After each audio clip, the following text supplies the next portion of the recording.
In this video, we will show how our interactive visual classifier works. First, this is the mainframe of our program.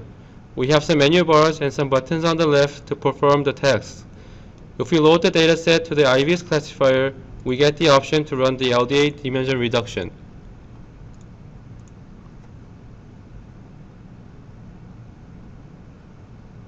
Now let's try to run it and see what happens.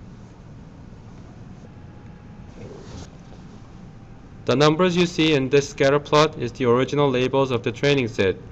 Each label has a unique number and color to identify itself. The same colors are also used in the parallel coordinate view. We can click the data point to see the original data, which is an image in our case. The numbers within the square boxes indicate class centroids, and the ellipses represent the covariance ellipse per class. Since LDA reduces the dimensions to the number of classes minus 1, we get this number of dimensions in parallel coordinates. For the control interfaces, user can control the transparency and colors in the parallel coordinates to get the idea how densely the line segments go through a specific region.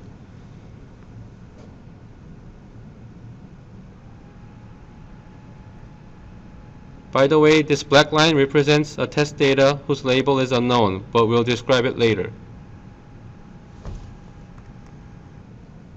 Also, we can show two selected dimensions from the parallel coordinates to the scatter plot.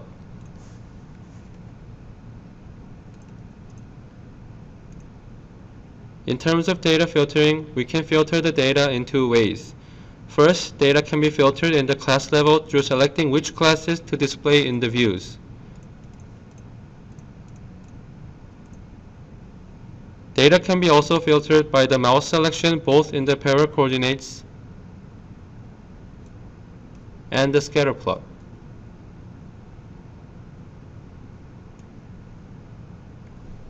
A horizontal slide bar on the bottom is for the regularization parameter value in LDA. It controls how scattered each cluster is visualized both in the scatter plot and parallel coordinates. By decreasing this value, each cluster becomes compact, and so we can see the cluster level relationship. And by increasing it, we can go deep into individual data level.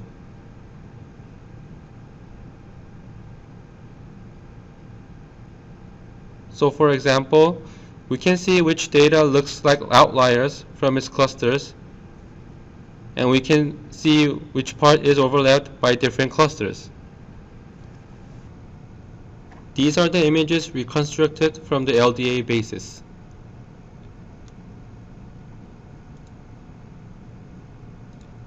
This is the heat map visualization of the pairwise distances between the cluster centroids. This represents the distance in the original high dimensional space, and these heat maps represent the distances computed in each of the reduced dimensions. So this red colored square indicates that the centroid of cluster 2 and 14 are remote. And this blue one means two clusters are close to each other.